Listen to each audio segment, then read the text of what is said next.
La Real Sociedad se acerca a los octavos de final y el Betis sentencia su eliminatoria en el encuentro de ida. Vamos a repasar y analizar lo que nos ha dejado esta gran noche para los equipos de la Liga en competiciones europeas.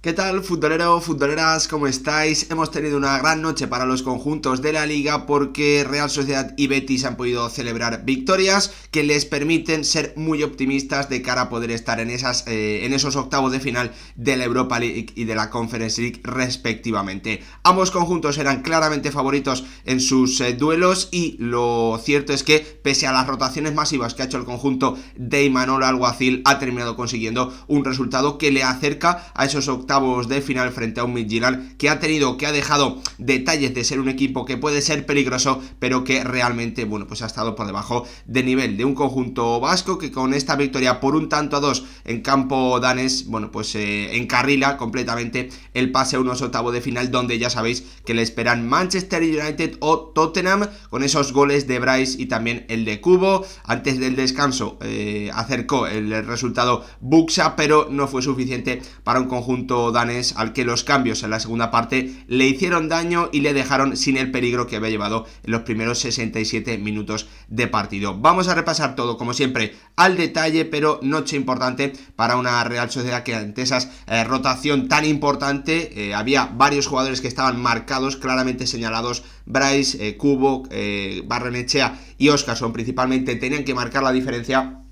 Y la verdad es que dos de ellos lo han hecho con un Kubo que ha marcado un golazo espectacular frente a un Midtjylland que comenzó mejor el encuentro, que tuvo también un buen tramo en la segunda parte, pero que al final recibió sobre todo un primer gol que le hizo demasiado daño, que le puso las cosas demasiado en contra y que no le pudo dar la vuelta a un resultado o como mínimo empatar a un encuentro que ya desde los primeros minutos se le puso en contra después de ese penalti muy tonto cometido sobre un Brais Méndez que lo aprovechó a la perfección. En un encuentro, como siempre, que tenemos que repasar de forma más breve de lo habitual. Hoy vamos a hablar de Real Sociedad y de Betis, en una Real que salía con un 11 que sorprendía a todo el mundo, rotación masiva, con incluso cambio de guardameta en la portería. Ha hecho un buen partido de nuevo Unai Marrero,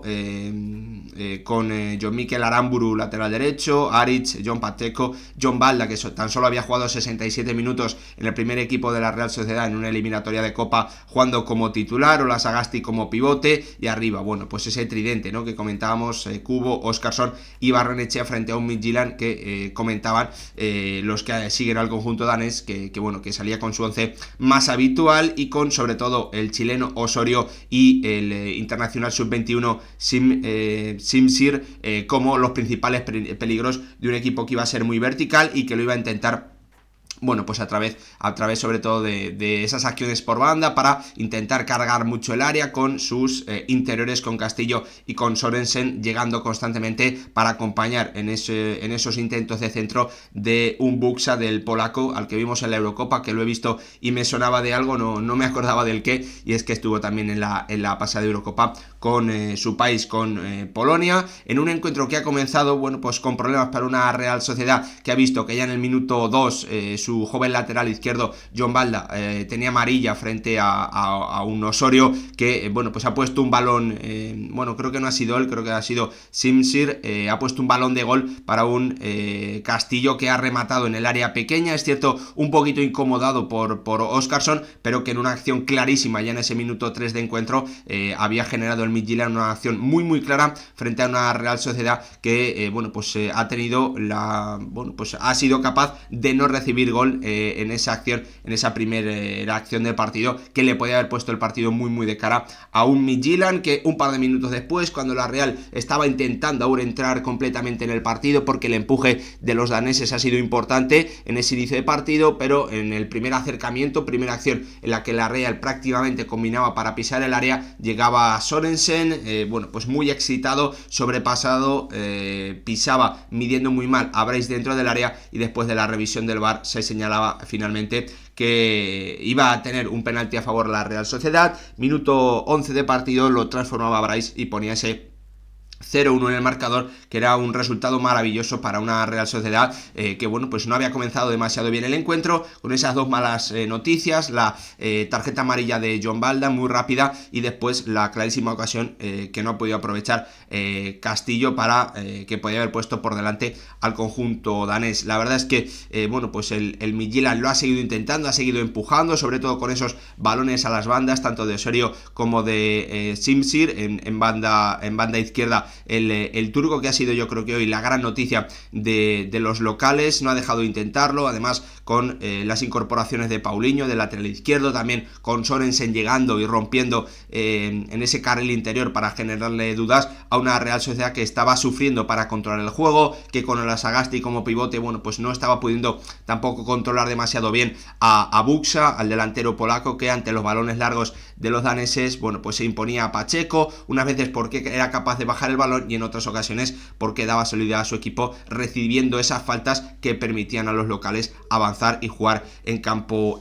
contrario. La verdad es que la Real Sociedad no estaba generando peligro, no estaba llegando, sí lo hacía un Midtjylland que estaba viendo, como os digo, por ambas bandas, tanto por izquierda como por derecha, estaba metiendo en problemas a una Real Sociedad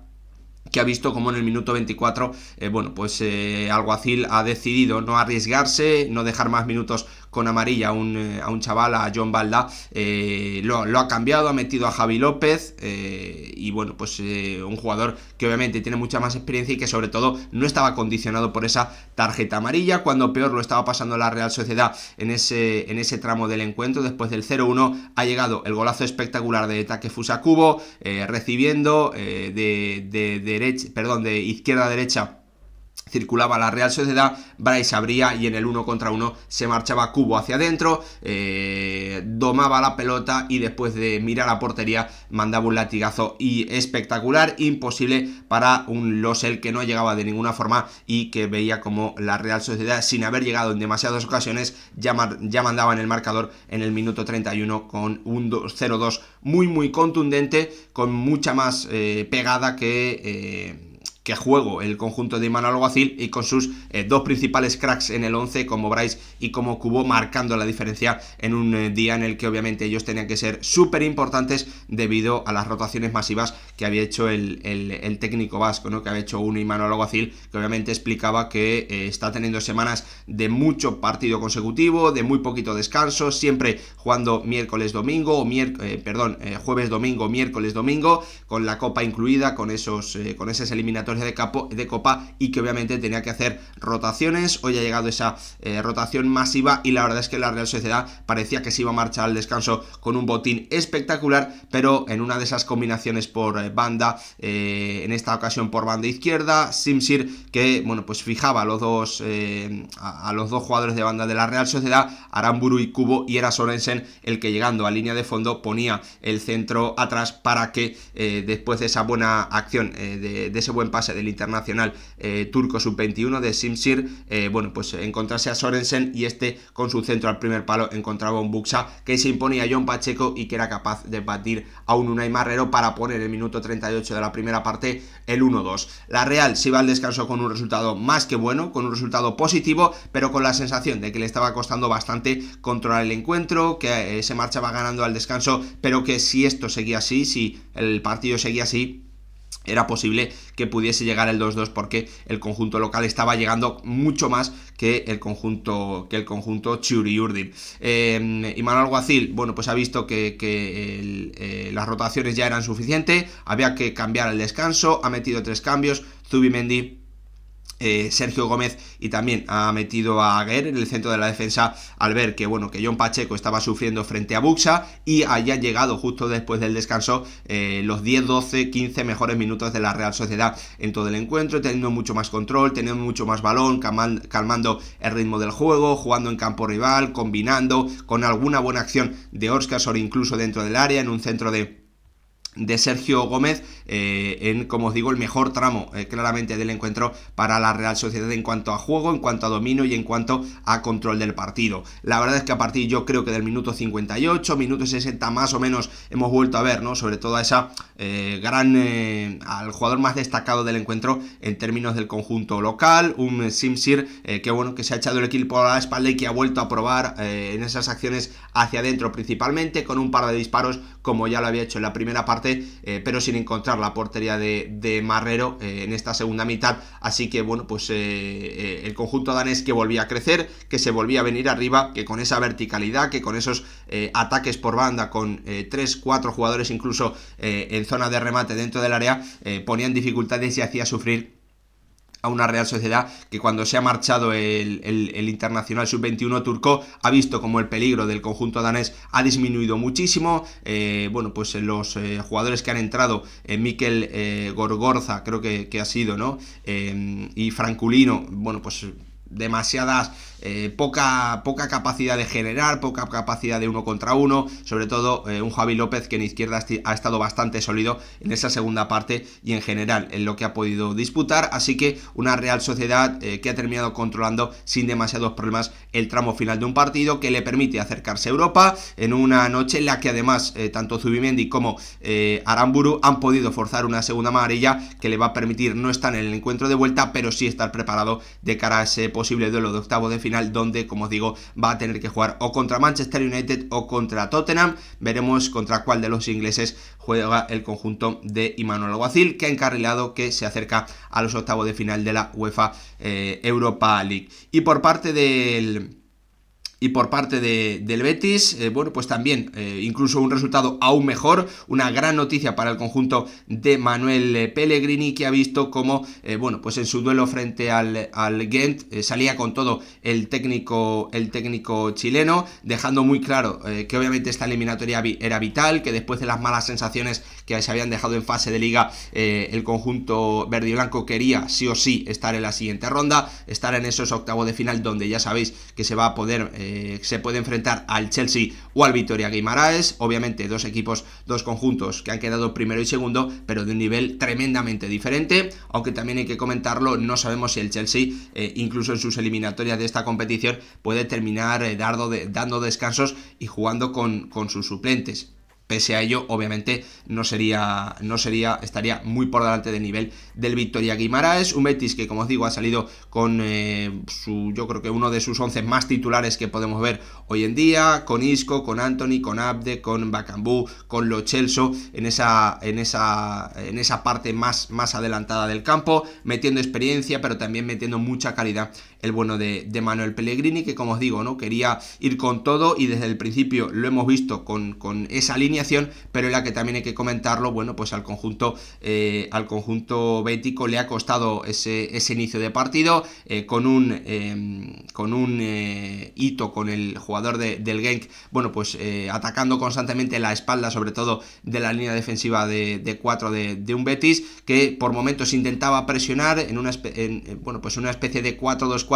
para intentar solventar y poder emparejarse en algunas situaciones ante el 3-4-3 que planteaba el conjunto belga. Y bueno, pues ese inicio de partido no ha sido nada bueno para un Betis que ha terminado llevándose una victoria más que importante, una victoria, yo creo que incluso podríamos decir histórica, para un Betis que necesitaba dar un golpe sobre la mesa y que con este 0-3 lo ha logrado, recordándonos a todo que es sin duda uno de los candidatos a ganar esta competición junto a la Fiorentina, y que el único conjunto que está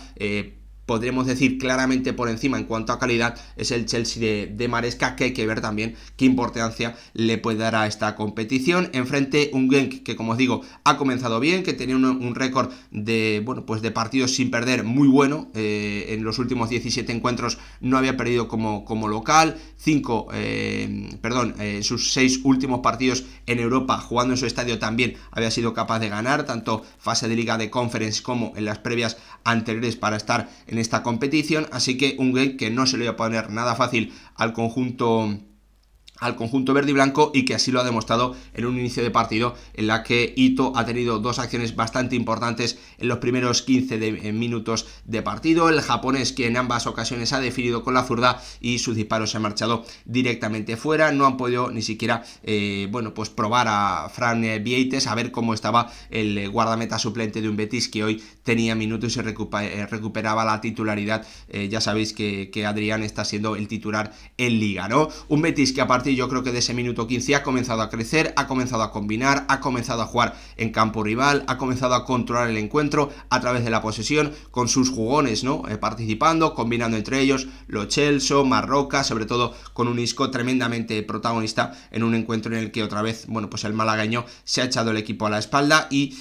bueno, pues ha asumido ese rol de líder, ¿no? Por momentos había que, sobre todo, solventar la presión del conjunto belga, y ahí también ha estado un Isco que ha comenzado, como os digo, bueno, pues a liderar todas las operaciones, todos los pases, todas las acciones de un Betis que ha ido creciendo y que a partir de ese minuto 15 hasta el final del partido ha dominado el partido, ha dominado el encuentro a través de la posesión, y que es cierto, también hay que decirlo, que en los primeros 45 minutos a mí me ha faltado mucha más capacidad de generar peligro. Ahí hemos vuelto a ver, en mi opinión, bueno, pues esos problemas que tiene el conjunto verde y blanco, ¿no? Sobre todo para cargar el área, con un Isco que está muy presente, siempre quiere ser el socio de todos, pero al que le cuesta, ¿no? Sobre todo cuando van a llegar los centros, cargar el área, ¿no? Ahí estaba muy solo Bakambu, porque Abde y Antony no son esos extremos, ¿no? Que cuando el balón se va a centrar desde el lado contrario, ataquen zona del segundo palo o puedan llegar incluso al punto de penalti. Eso es lo que le ha faltado, en mi opinión, en los primeros 45 minutos a un Betis que lo ha pasado mal en los primeros 15, pero que a partir de ahí, sobre todo liderado por la figura de Isco, ha comenzado a crecer y ha comenzado también a jugar en campo rival y a poder presionar y poner en muchísimas más dificultades a un Gent que ya no ha encontrado la forma de salir, ya no ha encontrado la forma de progresar, y que bueno, pues se ha quedado sin capacidad de finalizar jugadas y por tanto sin capacidad de presionar después alto, que es lo que le había complicado también en parte ese inicio al Betis. La verdad es que el conjunto verde y blanco se ha puesto muy rápido por delante en una segunda parte en la que ya en el minuto 47, nada más comenzar ese segundo tiempo, ha marcado Antony un auténtico golazo después del cambio de orientación de Isco y la izquierda. Le llegaba el balón en la derecha a Antony, le doblaba a Sabali, y bueno, pues en ese 2 contra 2 defensivo faltaba comunicación en los jugadores del Gent. Antony lo ha entendido a la perfección, se ha metido hacia adentro, y como Coombs, que es uno de los centrocampistas, tampoco ha hecho la basculación correcta, el brasileño ha tenido el tiempo suficiente como para llegar cerca de la frontal, armar el disparo y batir a Roef con un disparo al palo contrario, con rosquita como siempre, abajo imposible para el guardameta del Genk, dándole al Betis la ventaja en el marcador que estaba mereciendo por la superioridad al juego, no tanto por las ocasiones generadas. La verdad es que el Betis, incluso después de esa acción, ha tenido a los pocos minutos otra acción importante de Abde en un robo en presión alta de Isco, que el marroquí, bueno, pues no ha podido finalizar bien, como le viene ocurriendo esta temporada, donde en el día de hoy también ha vuelto a demostrar que está bastante peleado con el gol. Un Abde que a mí me da la sensación de que muchas veces es que no está en la misma sintonía que Isco, no lo veo en la misma sintonía que Lo Celso, que muchas veces buscan más acciones combinativas, incluso llegando al borde del área, y mientras que el marroquí tiene esa falta de confianza que le hace muchas veces o tomar malas decisiones o querer finalizar rápido las acciones en vez de, bueno, pues tener esa calma, ¿no? Al final eso solo te lo da la confianza normalmente te la pueden dar con mucha más rapidez los goles que en acciones de regate, y la verdad es que eso le está faltando a un Abde, que ha tenido esa acción importante en el minuto 57 que podía haber sentenciado el encuentro. No ha sido así. Un par de minutos después, de nuevo el marroquí, ahora sí con un gol, pero que ha sido anulado por mano, y después de que el Genk con mucho retraso para mí hiciese dos cambios que había necesitado prácticamente desde el inicio de la segunda parte, llegaban en el minuto 70 las incorporaciones del conjunto belga, y justo después llegaba ese 0-2 que ya le ponían las cosas muy de cara a un Betis que después de otra acción en presión alta, con el robo de Antony, con Isco asistiendo y con Mbakambú definiendo, ponía ese 0-2 que en el minuto 72 de partido encarrilaba completamente el encuentro para un Betis que ha dado una de las mejores sensaciones, yo creo que fuera de casa, de la temporada, que consigue su mejor victoria en esta Conference League 2024-2025 y que además ha podido redondear aún más el resultado con el 0-3 final que sentencia por completo una eliminatoria que ya nos permite ver al Betis en octavo de final de la Conference League y sabiendo que puede tener dos opciones, dos rivales muy diferentes en esa próxima eliminatoria. Será o el Chelsea o el Vitória Guimarães, el conjunto portugués que también hizo una gran fase de liga al terminar segundo. Veremos lo que ocurre, pero la Real Sociedad ha dado un paso al frente y se acerca a los octavos de final, mientras que el Betis ha hecho uno de los mejores partidos de la temporada fuera de casa, sin duda el mejor en Conference League de esta campaña, y ya está sentenciada la eliminatoria. Por lo tanto espera a la rival en unos octavos de final donde le puede tocar, como os decía antes, el Chelsea o el Vitória Guimarães. Lo que ocurra, ya sabéis, lo seguiremos con mucha atención aquí en el canal y bueno, pues en una noche que además es muy buena para los conjuntos de la liga, porque España, o la liga mejor dicho, adelanta en el coeficiente en esa pelea por la quinta posición de Champions, por un quinto equipo en Champions, a una Italia que ha visto como las derrotas del Atalanta, el Milan y hoy creo que ha sido un empate finalmente de la Roma le llevan a ocupar la tercera posición, aunque bueno, pues hasta el final tanto italianos como españoles van a estar peleando entre todas las competiciones, entre los puntos que se puedan sumar en todas las competiciones por esa plaza extra de Champions League que ya sabéis que aporta o que ha traído el nuevo formato de competición. Gracias por ver el vídeo, me despido por aquí, espero como siempre que os haya gustado, que os haya servido un poquito para entender lo que ha sido el encuentro de la Real Sociedad y del Betis en Semana Europea, Europa League y Conference respectivamente. Gracias por verlo.